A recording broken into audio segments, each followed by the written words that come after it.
Alicia and I'll be your tutor for this Further Maths lecture. I graduated Year 12 in 2021 with a study score of 46 in Further and an ATAR of 94.95, and I'm currently studying a double degree of Information Technology and Science at Monash.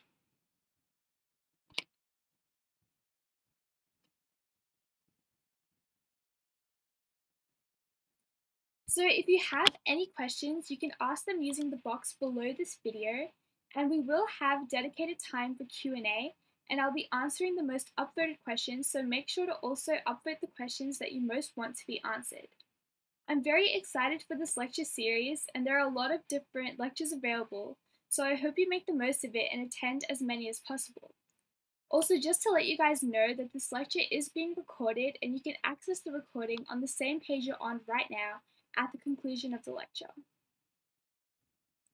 So today's lecture will be broken up into two main content blocks, with breaks and dedicated Q&A times.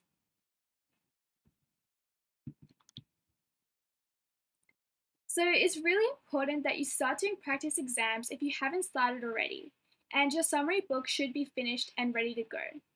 If you do enough practice exams, you won't be surprised in the actual exam, because a lot of the questions are super similar, just asked in a different way from previous years. It's important to really understand mistakes that you're making and go through ways to improve when you're marking your practice exams. And a good tip is to keep a notebook of questions that you get wrong so you can reattempt them closer to the exam day. So we're going to start with data analysis and univariate data distributions. So this is how we categorize data according to how many variables and what type of variables the data contains. And so univariate data has one variable, bivariate data has two variables, categorical data is names, and numerical data is values and measurements. So within categorical data, an ordinal variable has an order, while a nominal variable has no order. And then within numerical data, a discrete variable is something we count, and a continuous variable is something we measure. So here's our first question that we'll be answering on Slido. So it's just a multiple choice question. So you can have a go and hopefully you should be able to answer it in the box.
Okay, so the answer to our first question was A. So if you got that correct, then good job. So as we mentioned earlier, univariate data has one variable. And you can see a table which shows how we display categorical and numerical univariate data. And we'll have a look at categorical displays first. So frequency and percentage frequency tables provide the variable and its frequency. Bar charts show frequency with bars according to the scale on the y-axis. And when we have to describe categorical distributions, we summarize the context of the data, identify the mode and quote its frequency, and then we quote other frequencies of interest. So here with this example, we have to comment on the categorical data which is shown. And so this would be a model response according to the template that I just described.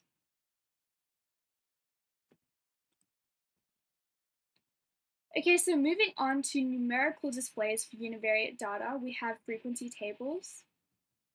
And then there's also dot plots, which are used for specifically discrete numerical data.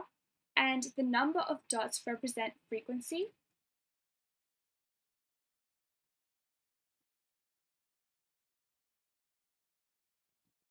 And it's also really important that you include a key with every stem and leaf plot that you create. Histograms are similar to bar charts, but there's no space between the columns and each bar represents a group. We can also use a log scale to display a histogram if the data range is too large.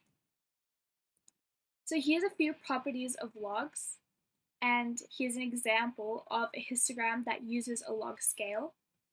And here's a useful log guide, which is really good to include in your summary book, so you can just refer to the guide whenever you have to use a log scale. Okay, so onto our second Slido question. So I'll start the poll.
Okay, so the answer to this question was D.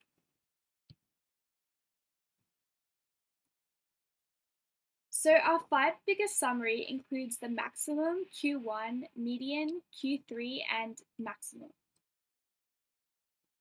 And when we find it by hand, we have to first order the values, and then we can find the 5 figures required for the summary.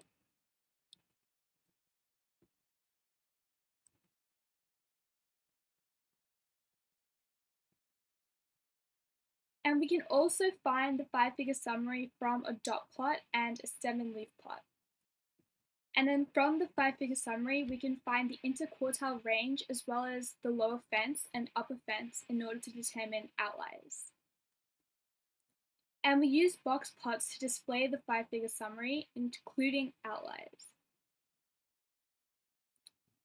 And when we describe numerical data, we discuss the shape, center, spread, and outliers. And so here are the shapes of histograms and the shapes of box plots. We also have what's called a normal distribution, which looks something like this. Our standard deviation describes the spread of data around the mean, which brings us to the 68, 95, 99.7% rule. And here's the formula for finding the z-score, and then we can use the z-score to find the actual score. So here's our third Slido question.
So have a go at the question. Even if you're not sure, you can just guess because you do have a 1 in 5 chance.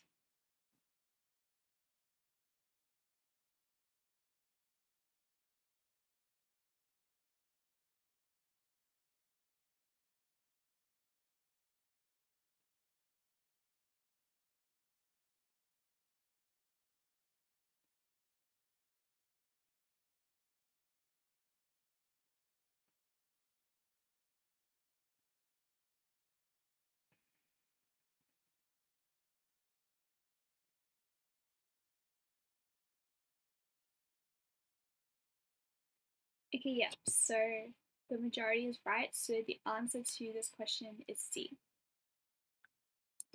And so this is a summary of the univariate data topic. And we'll now move on to bivariate data. So bivariate data has two variables that can change and be manipulated. Bivariate data allows us to compare data distributions and focus on why a relationship exists. Of our two variables, there's an explanatory and response variable. So the explanatory variable is what you expect to explain the change in the other variable, and the response variable is what you expect will be changed as a response to changing the EV. And here we have all the ways of displaying bivariate data according to the type of variables, so either categorical or numerical. And so within that, so we have segmented bar charts which show frequency or percentage frequency, and they do require a key. And these are used for when both of the variables are categorical. We have two-way frequency tables which show the EV as columns and the rows as the RV, and this is also used for when both of the variables are categorical. And two-way frequency tables can also be used to show an association. A back-to-back stem and leaf plot has leaves on both sides of the stem, and it's used to show distributions where one variable is numerical and the other variable is categorical. Parallel dot plots are useful for comparisons of shape, and again, it's where one variable is numerical and the other variable is categorical. And when we compare data sets, we compare the center, spread, and shape. Scatter plots are easy to do using your CAS calculator, and scatter plots are used to show strength, direction, and form of a distribution. We use the R value, or Pearson's correlation coefficient, to measure the strength of a linear relationship. And here we have the categories of the R value, and also just a reminder that we can only calculate an R value for linear data sets. So if a data set is nonlinear, we can't have an R value for that data set. So here we have our fourth slider question.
Okay, yeah, so the answer to this one was A, so the majority of people got that right. Okay, so we can describe the direction and form of a linear distribution. And here's how we interpret our R value according to what category it falls under. So whether it's linear strong and positive or linear negative and moderate, for example. And it's a good idea to have this in your reference book so you can just refer to it if the question is asking you to interpret the value of the correlation coefficient. And then it's also a good idea to have something like this in your bound reference book as well, which just has the categories of the R value. There's a difference between correlation and causation. So if you have a look at some of these associations, so according to this association, there's a link between the number of people who died by becoming entangled in their bed sheets and cheese consumption, and then the number of people who drowned by falling into a pool and films Nicolas Cage appeared in. So usually it's really hard to say that one variable will cause a change in another variable because in real life situations there are a lot of variables that we have to take into account and that play a part in any association. So just in general, almost everything is correlational. But if there is an association between two variables, then we say that that's correlation. And then if that association is meaningful and there's a cause and effect relationship, then we say that it's causation. However, there may be other explanations other than causation, such as a common response or a confounding variable. And also, it could just be a coincidence. So moving on to population and sampling, so some key terms. So population is the group from which a sample is drawn, and a sample is the component of the population that's used for a data set, and a random sample is a sample that's selected without bias. So for example, it could be names in a hat, or assigning every member of the population a number and then using a random number generator. So here are the values for our population and sample statistics, as well as the symbols that we use to represent them. And note that the main reason why we use sampling is for convenience purposes. So it's inconvenient, so it would be too time consuming and costly to collect data from every single person in a population because our population is too large. So we'll move on to our next slide question.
Okay, yep. So the answer to this one was A. So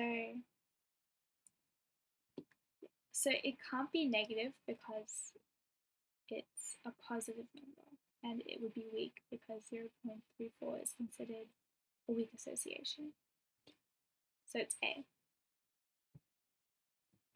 And here's a summary of the bivariate data topic.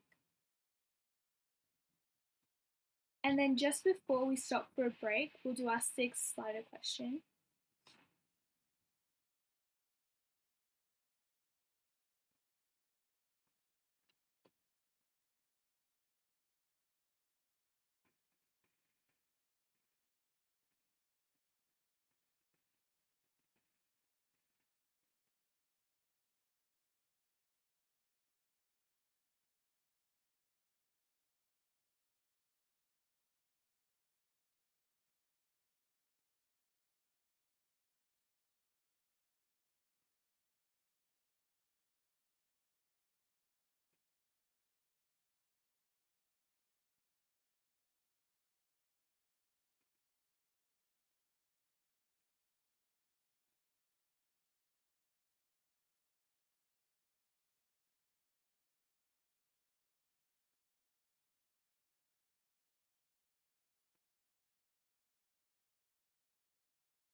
Okay, yeah, so there was a bit of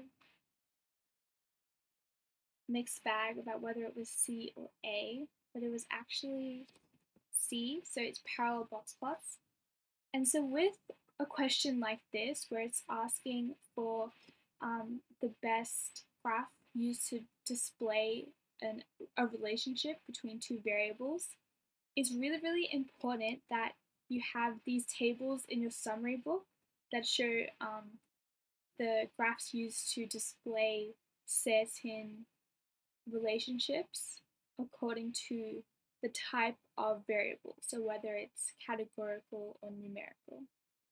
So that if a question like slider question 6 comes up, you can just refer to these tables and you can immediately tell which graph would be appropriate based on what type of variable the explanatory and response variables are. So just letting you guys know that we have a revision pass available, which is a really great resource for you guys leading up to exams. And we also offer one-on-one private tutoring where you get matched up with a tutor that works best for you and who can help you nail your exams. So we'll stop for a break. So we're a little bit ahead of schedule, so we'll come back at 4:45.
Okay, so welcome back from the break, and we'll continue right on with our next topic, which is modeling linear associations. So, numerical bivariate data is particularly useful because we can use models to predict future data points.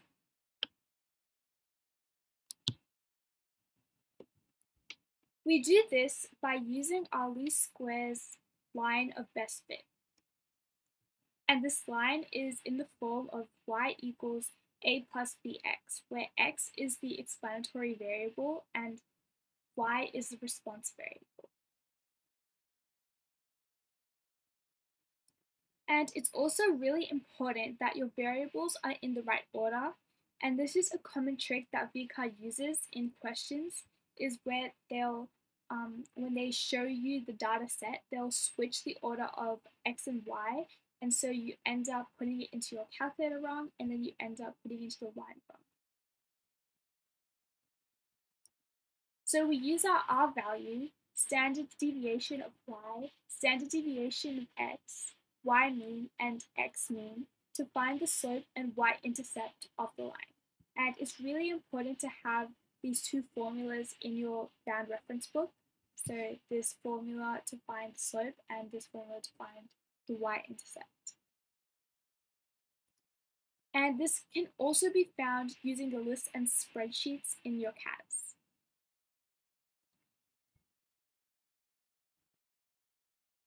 So here are some template responses for when we're asked to interpret the y-intercept and the slope of a line. So we say that the y-intercept is the value of the y-intercept, and then we say this means that the y variable is a unit when the x variable is 0 units. And for the slope, so we say the slope is b. This means that the y variable increases or decreases by b units for every 1 unit increase in the x variable.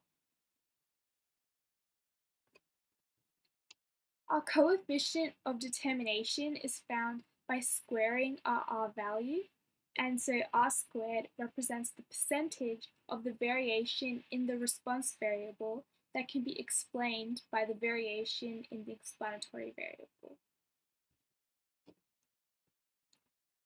When we use our line equation to make predictions, we have to assess how reliable the prediction is. And the way that we do this is by determining whether it's extrapolation or interpolation. So if we're predicting an x value within the data set, we say it's reliable because it's interpolation. But it's extrapolation and the x value is outside the data set, then we say that it's an unreliable prediction. To check whether a scatter plot is linear, we plot the residual plot. And a residual value is found by taking the actual value and subtracting the predicted value. So if there's a clear pattern to the residual plot, then we say that it's not linear. But if every residual is 0, or if the residual plot is randomly scattered, then we say that it's a linear association. And we can also transform data to be linearized by using the circle of transformation. And so this picture is a really good one to have in your bound reference book, so you can reference it every time you have to do a transformation question. And then, so here's a summary of linear modeling. We'll now move on to time series data. So time series is the same as a regular scatter plot, but x represents time. And there are many features of a time series plot that you do have to know, which includes a trend, which is what's happening in the time series in the long term, so it's either increasing or decreasing. Seasonality, which refers to peaks at regular intervals that are similar in size, and this usually corresponds to regular intervals within the calendar, so usually seasons of the year, but it could be a weekly seasonal change or a monthly seasonal trend. Cycles are long-term variations that extend past 1 year. Irregular fluctuations occur in almost every time series plot and refer to random plots that aren't perfectly in place. A sudden change in the existing pattern is called a structural change. So you can see in the image here, so the time series data seems to be pretty flat up here, and then there's a sudden structural change. There's a sudden change in this pattern where it drops, and then it still is pretty flat after the structural change, but it's now in a different place, so the pattern has changed. And any individual points that stand out from the other points is called an outlier. So in this image, that would be the outlier. We can use moving mean smoothing and moving median smoothing to smooth a time series. So smoothing a time series makes it easier to read and easier to identify trends. Moving mean smoothing dilutes the effects of large fluctuations and requires calculations of a mean around multiple points. And further calculations are required for an even number smoothing, so it is a little bit more complicated. With moving median smoothing, it involves looking at the points and then ordering them and finding the middle point around multiple points. And this is mostly done by sight, and so it's important to double check your answers, because often when we have to do a question by sight, it's more likely to have errors.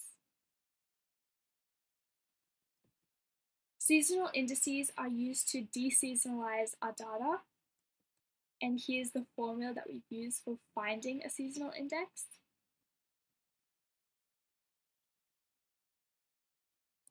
And we can interpret a seasonal index to determine how the season is performing when we compare it to the seasonal average.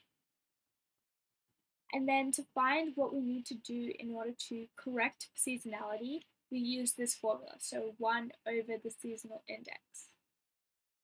And this is a common mistake that people will make, so it's really, really important that we do this correct.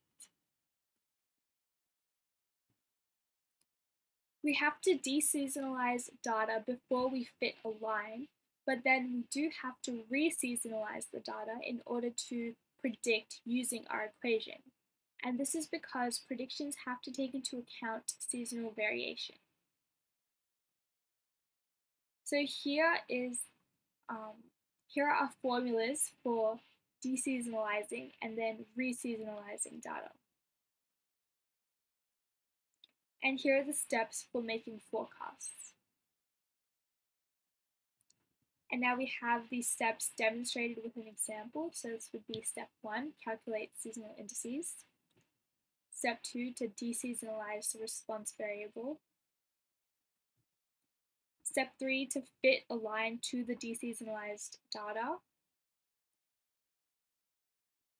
Step 4, to make predictions using the regression line. Step 5, to reseasonalize to get an actual prediction. Okay, so have a go at our next slide of questions. So question 7.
Okay, so yeah, so the answer was D.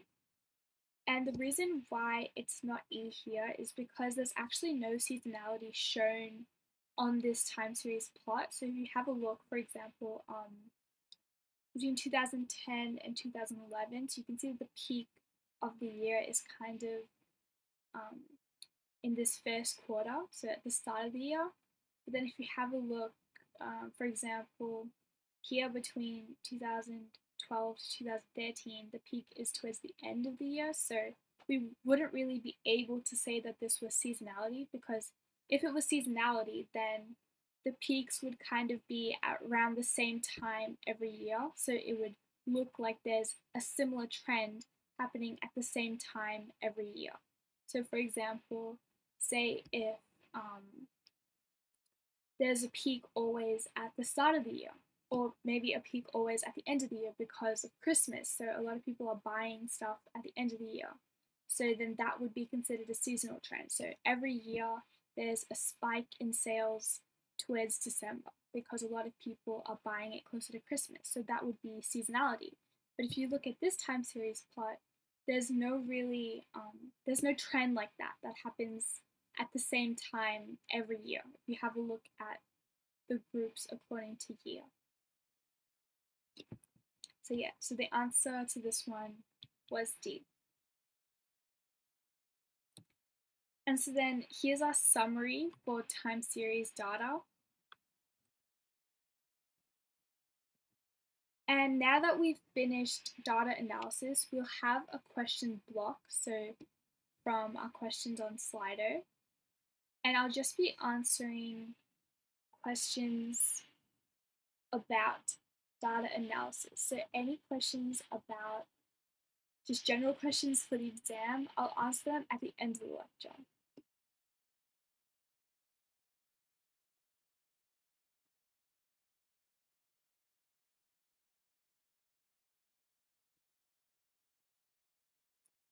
Okay, yeah. So we'll go over the 68, 95, 99 rule in question.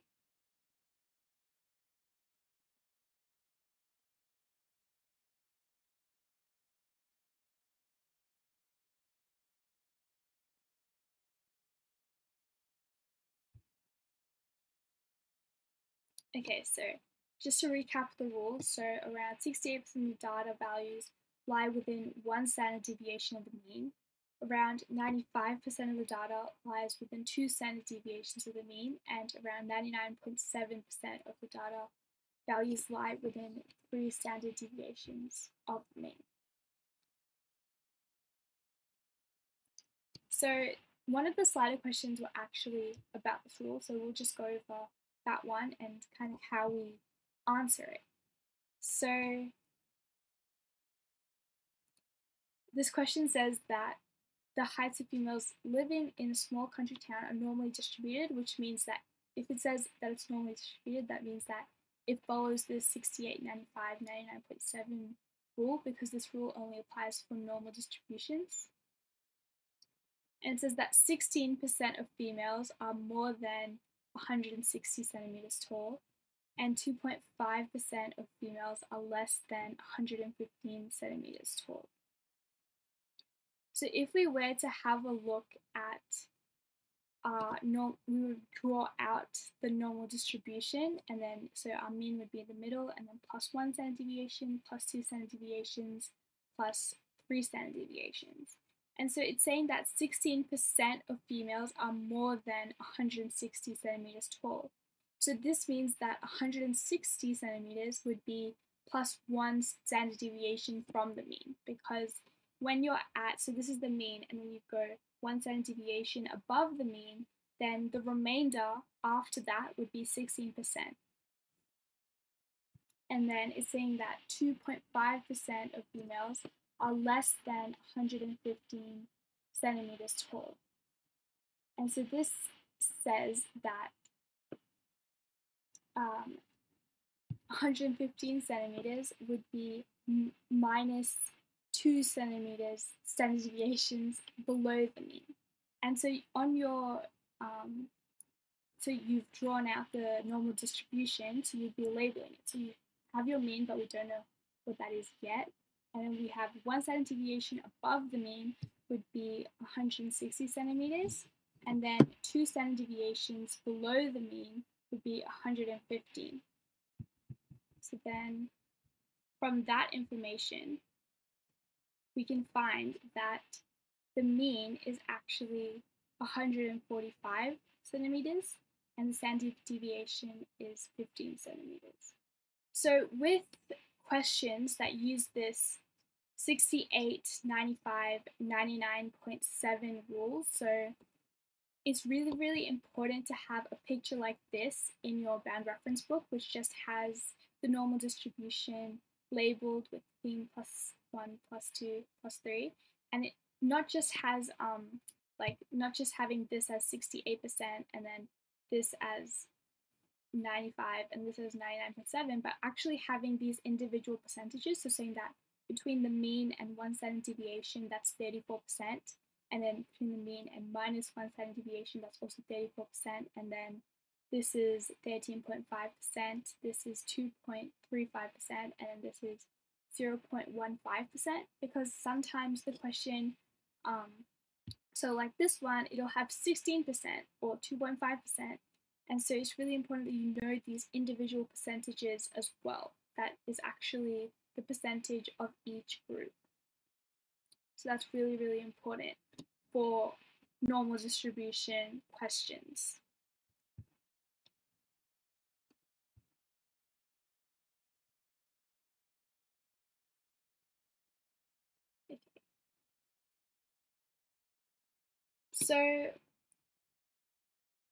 Okay. So when we're categorizing variables, normally it's fairly easy because we could either say it's categorical or numerical, and then it's nominal, ordinal, discrete, continuous. But postcode is actually a special case because a postcode is a number, right? Like for example, 3152. Like you would think that that would just be numerical because it's a number, but it's actually categorical because even though it is a number, it's not being counted or measured. It's only being used as the name of the area. So we would say that this area has a postcode of 3152. We wouldn't like count. We wouldn't say there's like 3,152 of something. Like we're not counting or measuring anything. It's actually a label, so it's a name. So it would be categorical. And then when we're going into whether it would be nominal or ordinal, so this is kind of tricky because it is numbers, you could order it as like in order from the smallest postcode to the largest postcode, but this wouldn't actually make sense. So it wouldn't actually make sense to order it.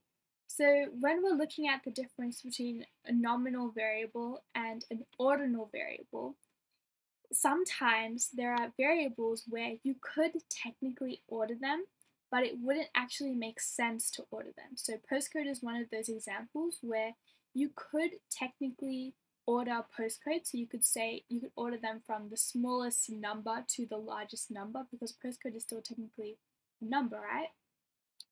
But this wouldn't actually make sense within the real world, the actual real world scenario. So, because don't think of a postcode as the number, think of it as the area. So, for example, the area of Springvale. So it wouldn't make sense to go, okay, I'm going to order Springvale above of Keysborough. So that would be an example of, so these postcodes represent the area, and it wouldn't make sense to order the areas. So you wouldn't make sense to order Springvale, Keysborough, Glen Waverley, for example. Like it wouldn't make sense to order those areas, and so therefore it also doesn't make sense to order postcodes because those are just labels for those areas, and it wouldn't make sense to order areas. And so therefore postcode would be nominal. It would be a nominal variable because it cannot be ordered, because it wouldn't make sense to order postcodes. So hopefully that makes sense.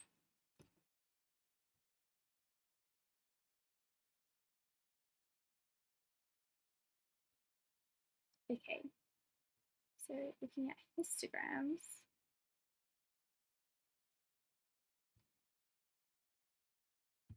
So the question is, where would a histogram be used? So looking at, I don't know if you mean like which variables or like which type of data, but so we use histograms for univariate data, which is where there's only one variable, and it would be used if it's a numerical variable. So it wouldn't work for categorical variables, mostly for numerical variables. So yeah, so like I said, it's a good idea to have this table somewhere in your bound book. So then if the question is saying like, what would this variable, how would you display this variable? And so you would have to look like, okay, it's a numerical variable, there's only one variable, so it would be univariate. And so it could either be frequency table, dot plot, box plot, sum and leaf plot, histogram. Then you look at the options and see like which of them is included in the options. So yes, so I'm not sure if that's what this question is asking, but yes, so a histogram would be for a numerical univariate data set. So where there's one variable and the one variable is a numerical variable. So that would be a case where we would use a histogram. Whereas if, for example, for bivariate, if there were two variables and they were both numerical, then we would use a scatter plot. So like I said, I know I'm like hammering this point, but it's really, really important to have these two tables in your bound book. Me personally, I had like these two tables are taken like directly from my bound book that I used last year. So this is literally what I had in my bound book, and that's how it looked in my bound book. Is so I represented univariate data with green and bivariate data with blue, and then I had these tables. So if there was a question asking how would we display this this data set, and it had the two variables or it had the one variable, I would say, okay, it's categorical numerical, and so it would be a parallel box plot, for example. So yeah, so it's a really good idea to have these two tables in your bound reference book. Okay, so I think that that's all the questions just on the data analysis content that we've done. So I know that there are also some questions here about just general exam stuff. So we will go over that at the end of the lecture, but just for now, I'm not going to go over them just yet because we still have more content to go over. So yeah, so now we'll have another break. And so we'll come back, so this will be a half-hour break, so we'll come back at 5:40.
Okay, so that's the end of the break. I did notice some new questions come through just about data analysis that came through during the break. So just before I move on to financial, I'll just go through some of them, just while data analysis is still fresh in your guys' mind.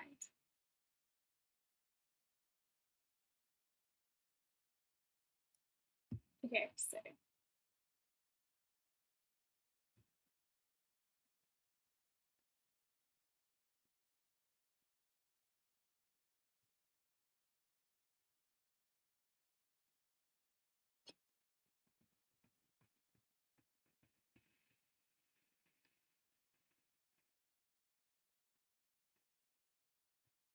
okay, so differentiate between seasonality and irregular fluctuations.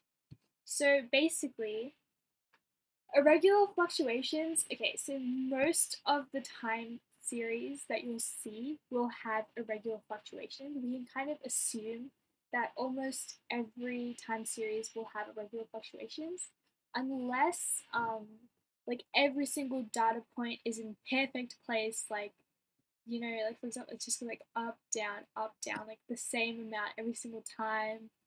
um, then we would just then there would be no irregular fluctuation. So you can see like these little, like even though there are still peaks in this time series, you can see some slight fluctuations. So that aren't like perfectly the same peaks every single time. And so that's what we refer to as irregular fluctuations. But what seasonality is if there's a peak that happens at the same time. It could be every season, it could be every month, it could be every week. So with this time series, you can see that this scale is every 2 years. So here between 2010 and this halfway point would be 2010 to 2011.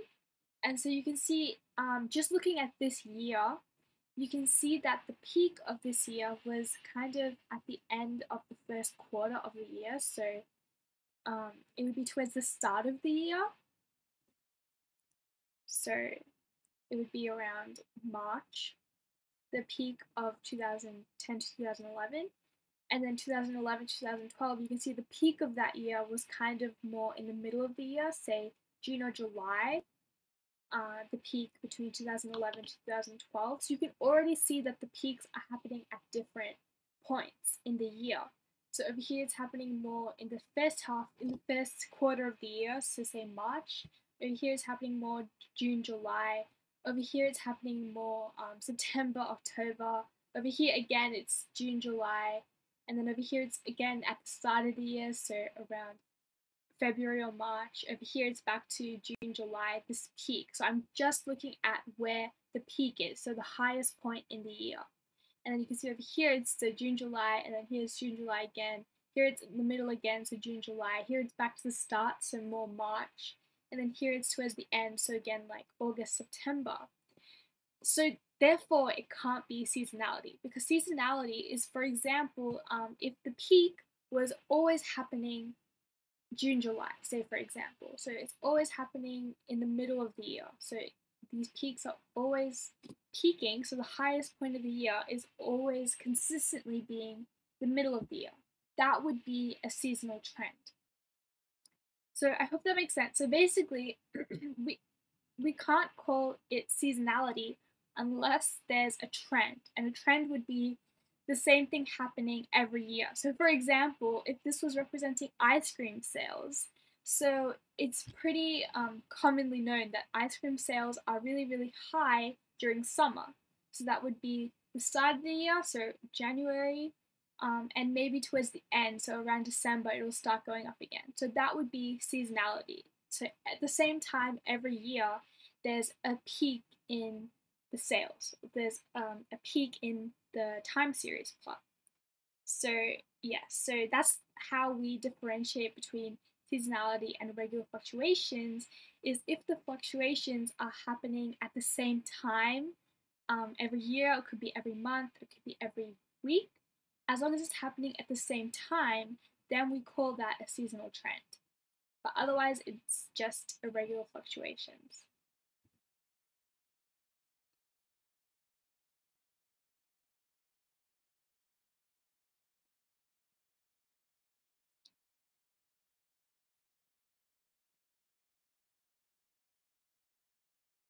Okay, so best general tip for data and statistics. Okay, so in my opinion, data analysis, okay, it's the biggest topic, and so it's worth the most, and so there's a lot of content, right? There's a lot to remember, and so it kind of seems a bit daunting, but once you know all of the content, the biggest thing that people struggle with is calculator errors. So for example, if there's a data set and then you're copying it into your CAS calculator into listen spreadsheets, and then you're creating a scatter plot, you're creating a line of best fit in your calculator, people make silly errors where they will copy the data set into the calculator wrong, or they'll copy the line from the calculator to write it down wrong.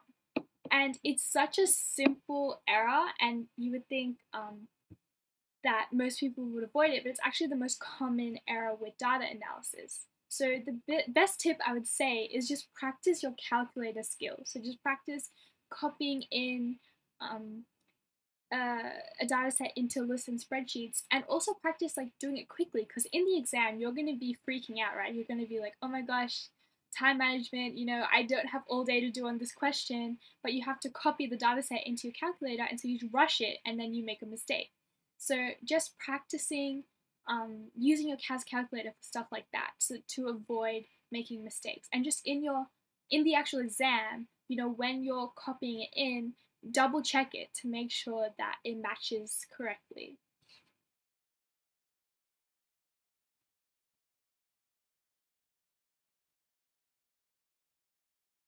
No problem. Okay, so when we're trying to differentiate whether a variable is categorical or numerical, the biggest thing is if it's categorical, it'll be like describing something. So for example, postcode, it's just a label that describes the area. So, the postcode for Hampton Park is 3976. So 3976 is just describing, it's labeling Hampton Park, okay? Whereas numerical is something that's either counted or measured. So the biggest thing is, so the first thing you ask yourself is this variable being counted or measured? If it is, then it's numerical. If not, then it's categorical. So yeah, that's the main thing. Even if something is, because sometimes it's a number, but it's actually categorical. So the main thing is this being counted or measured? And if it is being counted or measured, we say it's numerical, and otherwise it's categorical.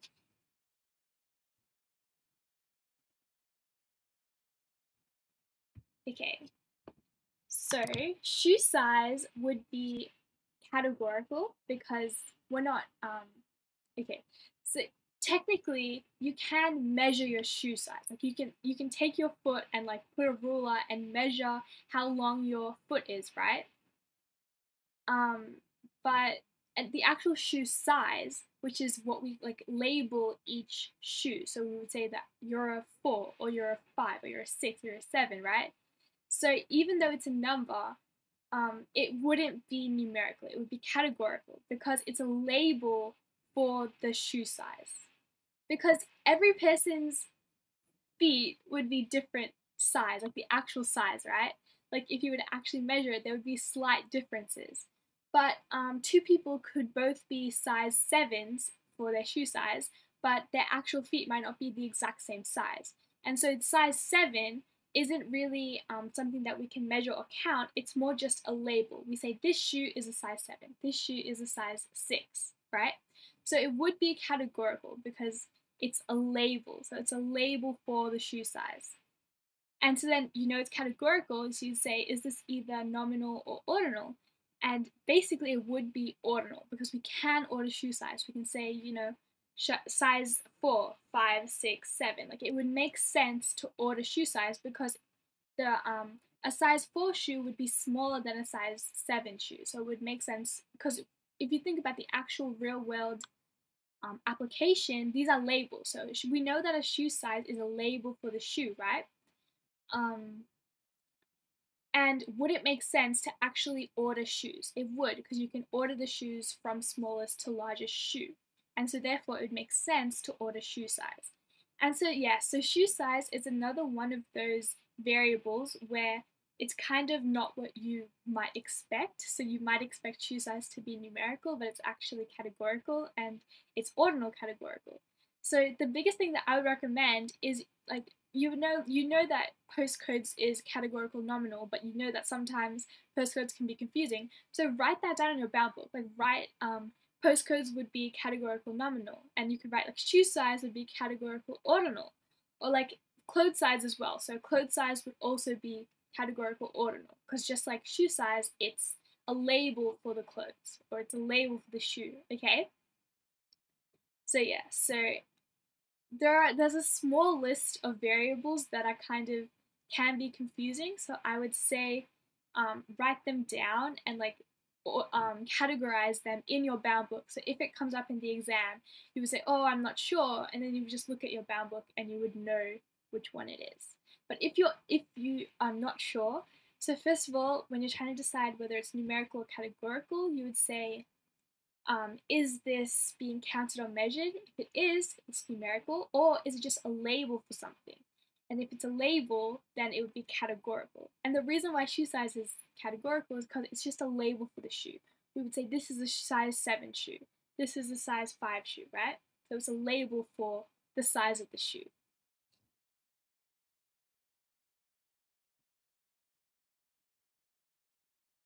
Okay, plotting the least squares regression in CAS. So basically, you would put it into your listen spreadsheets, and then you would do menu, statistics, stat calculation, and then linear regression, A plus B X. I don't remember the exact CAS calculator buttons that you have to press, and then you would plot it in your listen spreadsheet. So from your listen spreadsheets, you would then plot it.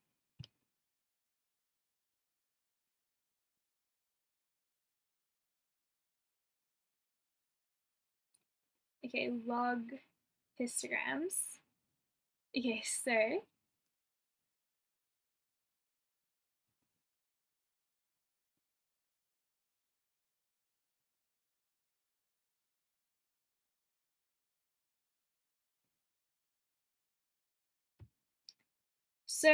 basically, if there's a question where the data range is too large, so say if it's from like 5 till 10,000, so obviously you can't have a group saying like 5 to 10, 10 to 20, all the way up to like 10,000. That would be way too big of a histogram. And so when the range is too large, we use a log scale for our histogram. And so basically, so if it's 0.01, the log would be -2. 0.1, -1. 1 would be 0, and then 10 would be 1, 102, 1,003, 10,004, and 100,005, and 1,000,006. So, like I said before, we're going from 5 to 10,000, so that would just be from 0 till 4. So there would only be 4 groups in your histogram. So that's kind of easier. And so yeah, so this log guide is a really good thing to have in your bound reference book. So if you have to do a log scale, or if you're trying to read a question that uses a log scale, you can just have a look and you would know, okay, -2 means that it's 0.01. -1 is 0.1. So yeah, so you would see, so this bar within this log histogram, so this 1 means that, so this bar would be from 10 to 100, up to but not including 100. So from 10 to 100, this bar.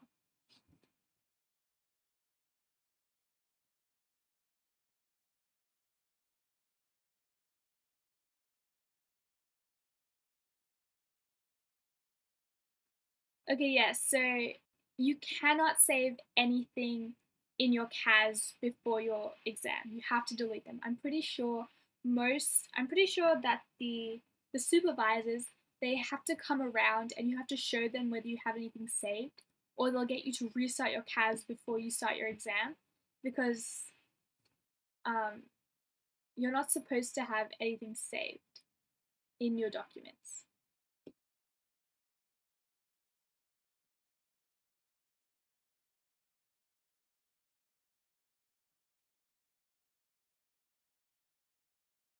Okay. So segmented bar chart versus a two-way frequency table.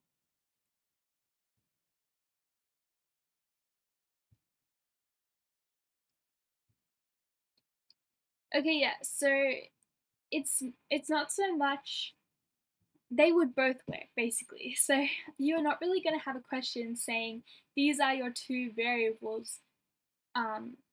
What would be the best way to display them, because both of them would be correct. So the question would more be, it would be multiple choice, and it would either be segmented bar chart or a two-way frequency table as one of the options, which would be correct. You're not really going to have a situation where you have to choose between them. We don't have to do that. We just have to know that they would both work for bivariate data where they're two categorical variables. So you don't really have to choose between them.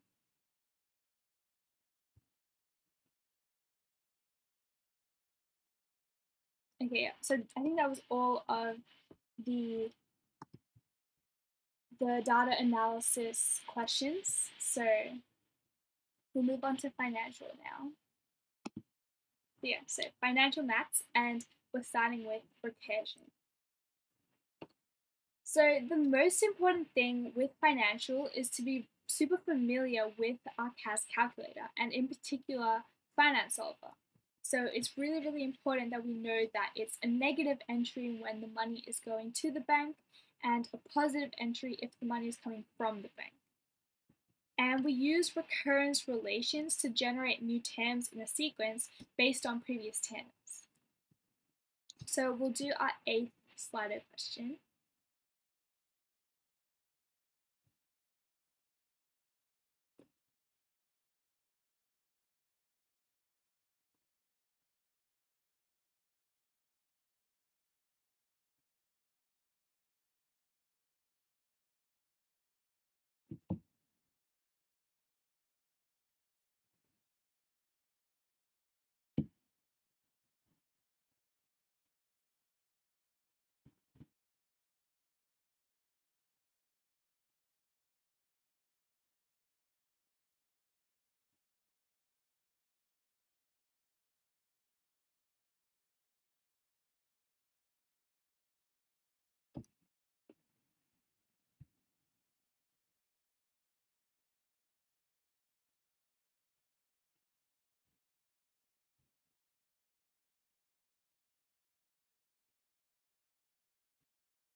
Okay, so the answer to this one was A, -6, so the majority of people got that.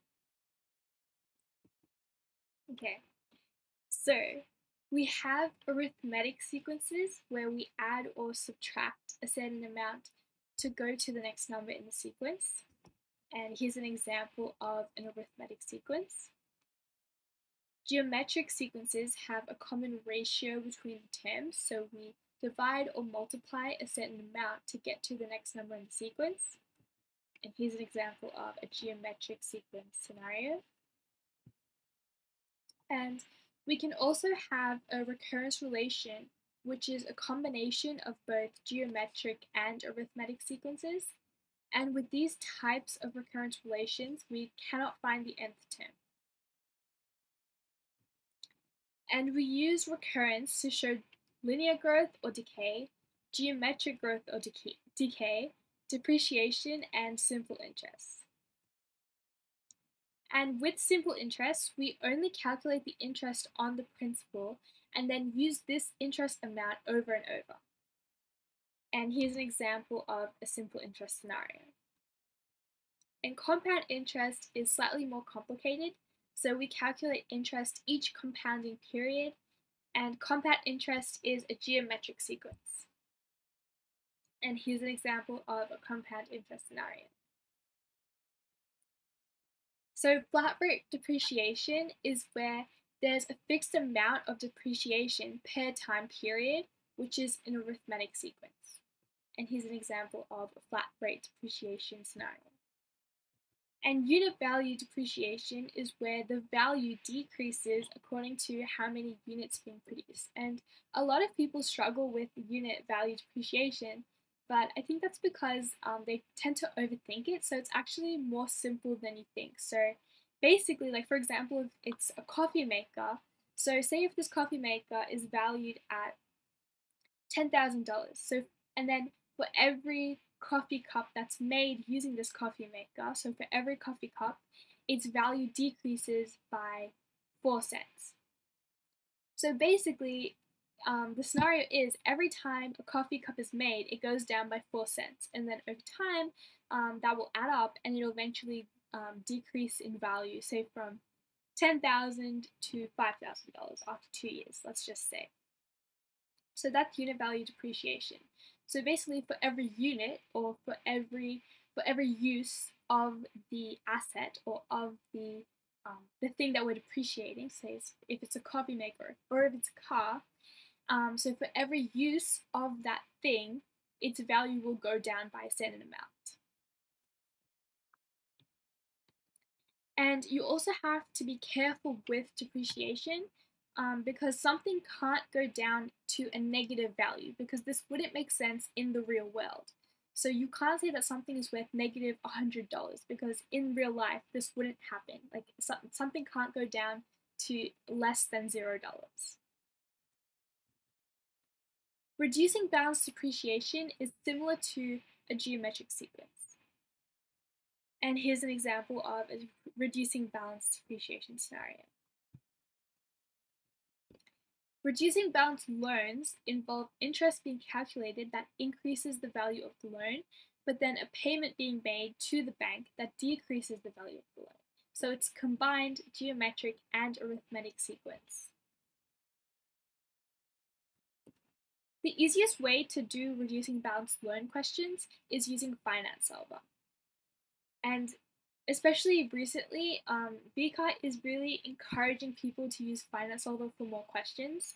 So if there's a question where you're not really sure, you have to find one value, you have all the information and you're just missing one value, it's easiest to just use Finance Solver. We also have what's called an effective interest rate, and this is usually a rare question, but it's really important that you still understand it. But basically, it converts a compound rate into a flat rate. And then here's the formula for finding the effective interest rate. And I'm pretty sure you can also do it in your CAS calculator a little bit easier because the formula is a bit complicated. Annuity investments are where we invest money into the bank and we either withdraw or invest an amount additionally every month. Perpetuities are where we invest a sum of money into the bank and receive regular repayments equal to the interest earned. So say if we invest $100,000 into the bank and say if that $100,000 earns $200 worth of interest every month. So every month we receive $200. So the value or the principal of perpetuity will always stay the same. So the value of the principal of my perpetuity will always be $100,000 because I'm only taking out the interest earned. I'm only taking out the $200 per month. Okay, and here's our 9th Slido question.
Okay, so the answer to that one was B. So I think, yeah, the majority of people got that one correct. Okay, we use amortization tables to find certain values, and we can use them to find a principal reduction, interest paid, or balance of the loan, and you can see the formulas for finding these amounts. Okay, and we have our final Slido question, so I'll open the poll.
Okay, and the answer to this one was B.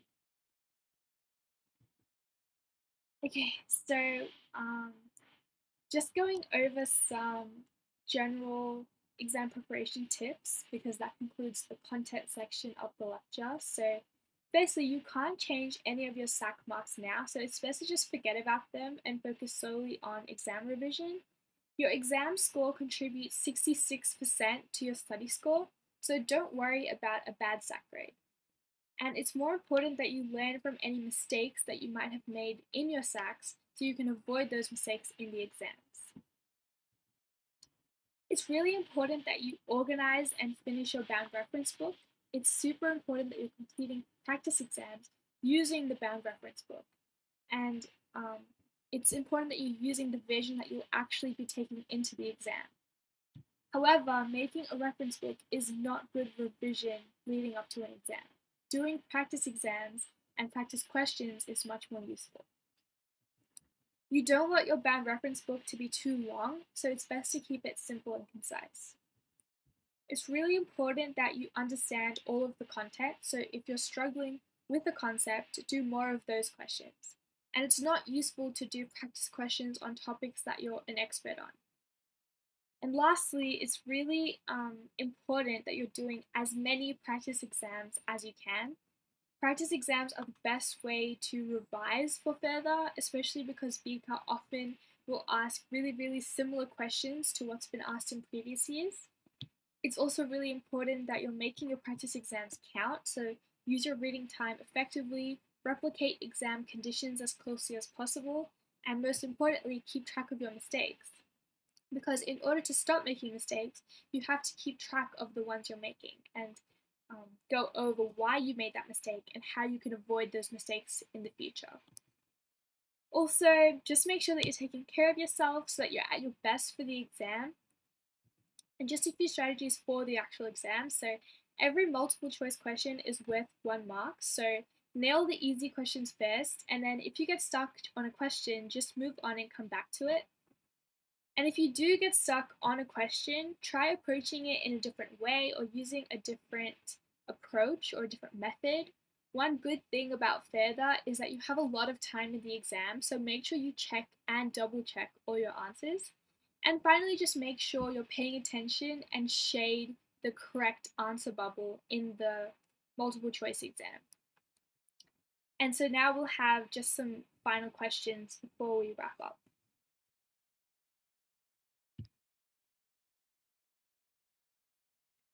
Okay, time management tips. Okay, so with the Further exam, so I would say multiple choice is the best in terms of time management because there is a lot of time. So I would recommend just going over and doing every single question. Do the questions you're confident in first and leave the questions that you're less confident in towards the end. So, and then once you've finished all the questions, go over and double check and triple check if you have time.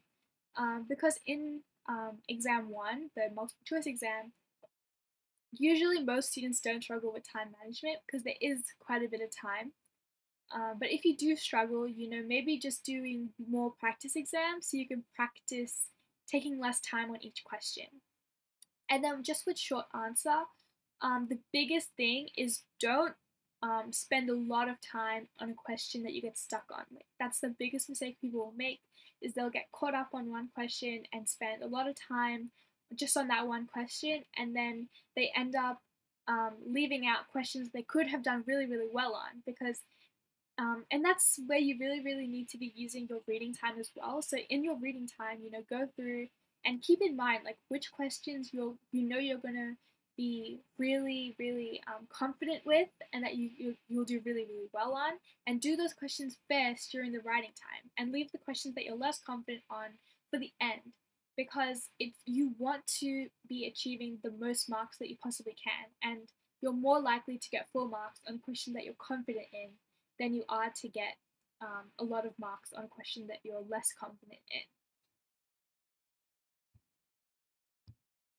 So which company's exams? I would recommend ATAR Notes exams are pretty good. Really,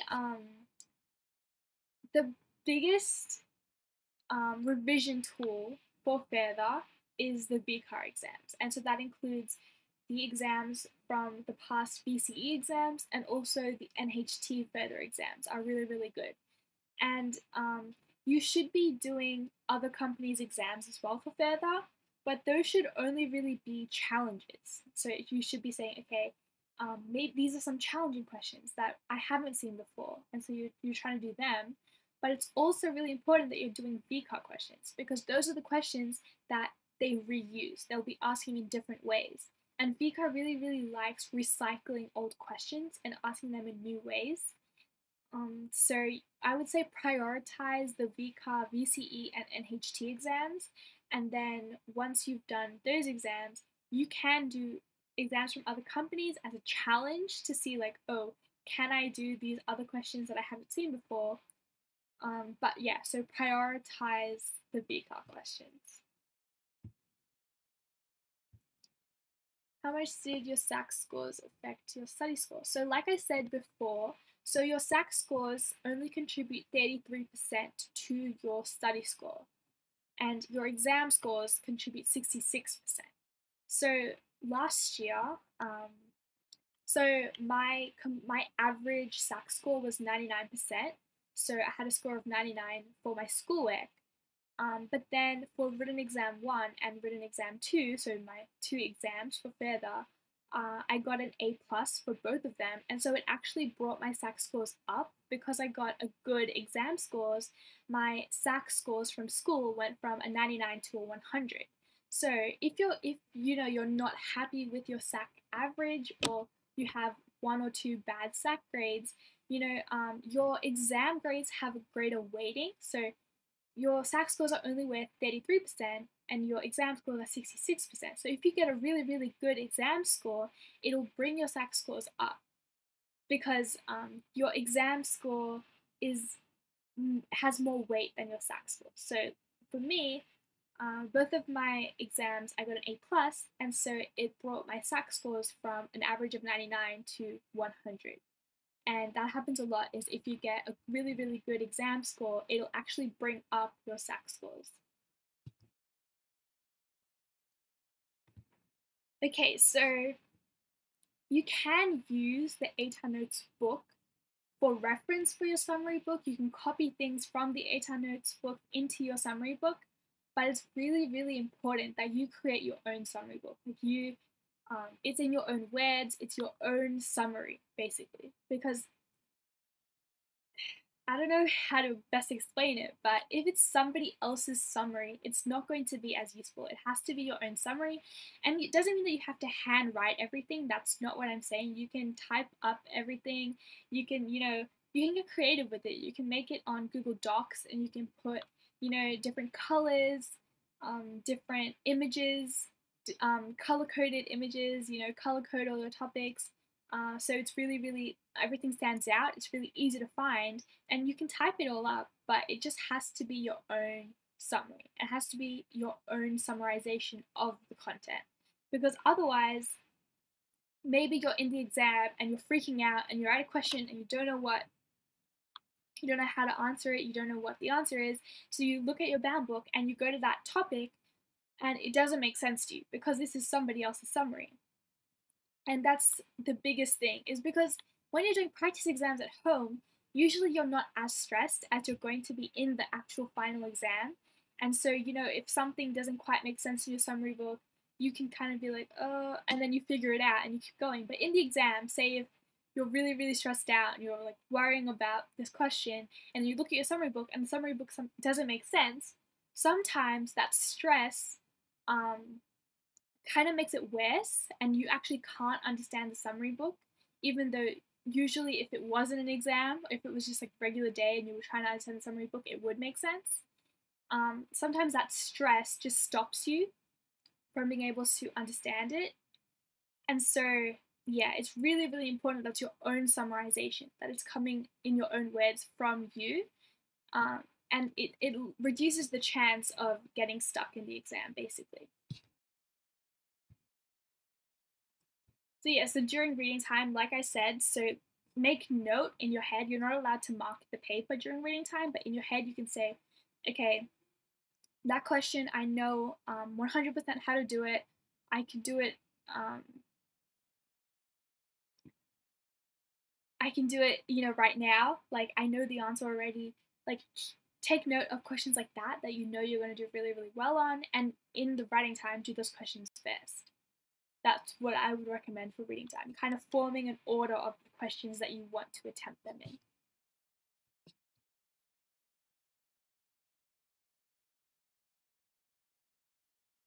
So yeah, so Ed Unlimited is basically you can sign up, you can get a 14-day free trial, and then after that it's a certain amount per month.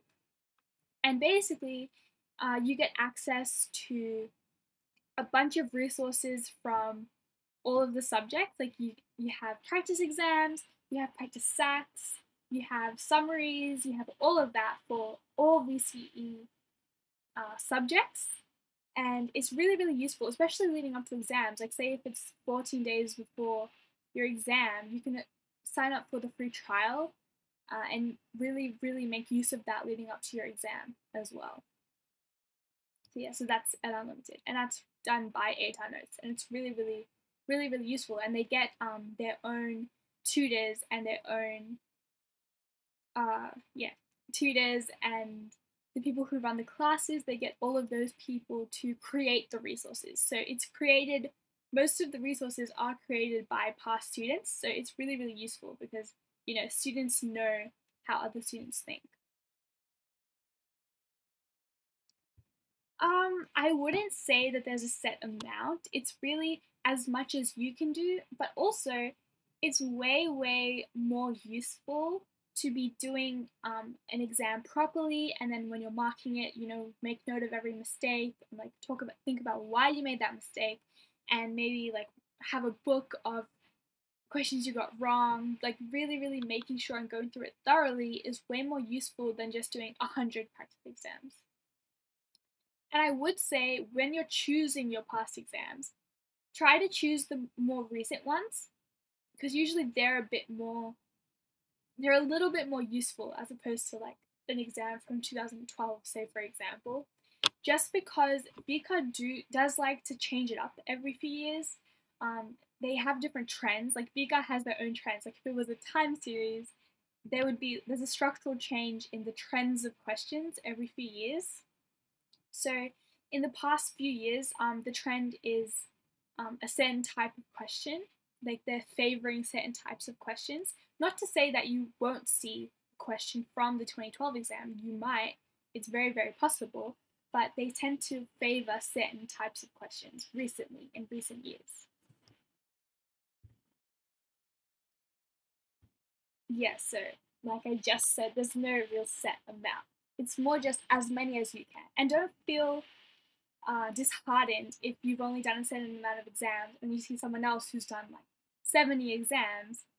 Like I said, it's way, way more useful to be doing the exams properly and going over during the marking of the practice exam, going over every mistake you made and why you made that mistake and really, really understanding it is more useful than just doing practice exams, just doing one after the other, after another, after another. It's not as useful.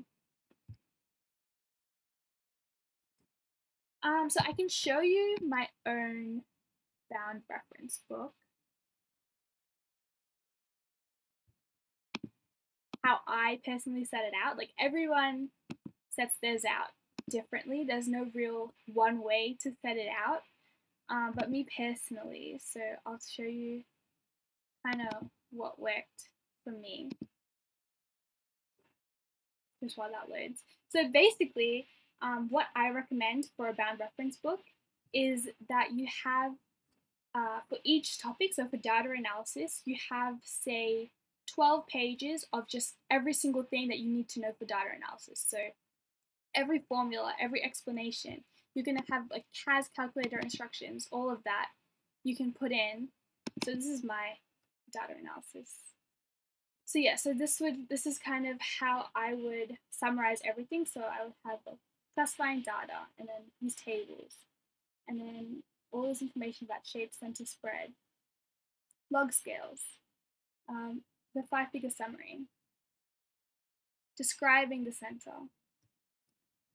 the normal distribution, the 60, the 68, 95, 99.7 rule, C-scores, bivariate data. So like, this is kind of how I would summarize it. And you can see like I put a bunch of images, and once I printed this, I actually used more highlighters and like textures and colors, and I color coordinated things even more than what you can already see, just so things stood out a bit more to me.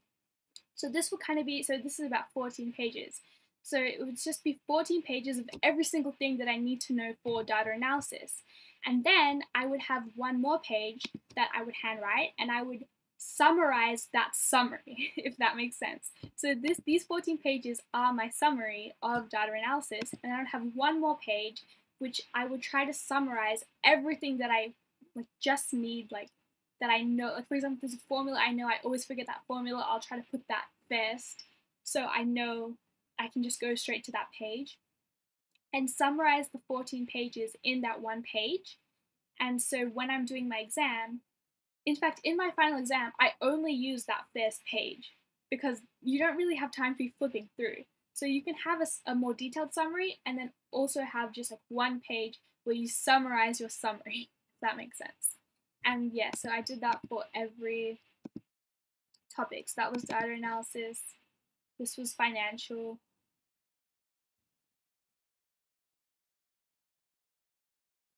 So you can see I have all of the formulas for each type of loan and for each type of investment. I have finance solver instructions.